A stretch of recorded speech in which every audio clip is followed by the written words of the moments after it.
بسم الله الرحمن الرحیم.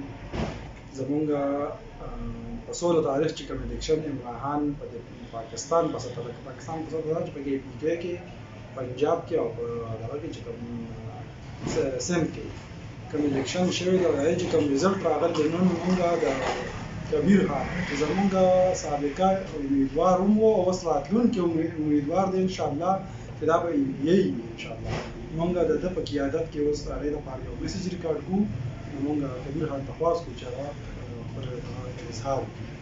بسم الله الرحمن الرحیم. زه په تېر 16 تاریخ باندې پرون نابلور چې الیکشن شوی دی د دې او کوم شاندار کامیابي پاکستان تحریک انصاف ته او چیرمین عمران خان ته میلاو شوې ده په شپږو سیټونو باندې. د دې نه علاوه په پنجاب اسمبلی کې 2 سیټونه پاکستان تحریک انصاف ګټلي دي.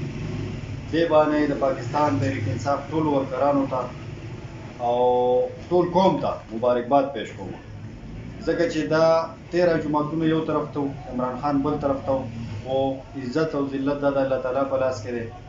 الله تعالی پاکستان تحریک انصاف ته کامیابي ورکړه. ان شاء الله تعالی دا زمونږ توقع امید دی چې آینده الیکشن هر کله چې کېږي نو یو کلین سویپ په عمران خان په پوره پاکستان کې کوي. دی به کوزي د وزیر اعظم نه او موږ به بیا وزیر اعظم جوړو، ځکه چې امریکا په دې باندې خفه ده چې عمران خان وزیر اعظم دی.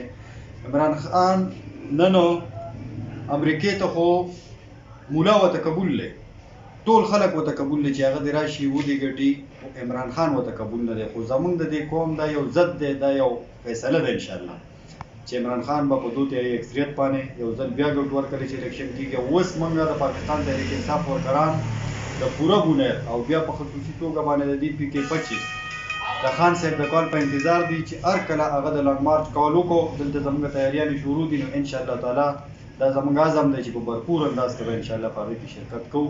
یو ځل بیا زه مشرانو کشرانو ټولو ملګرو ته د پاکستان تحریک انصاف ورکرانو ته سوشل میډیا سټارز ته او ټولو ته مبارکباد پیش کوم په دې شاندار کامیابۍ باندې.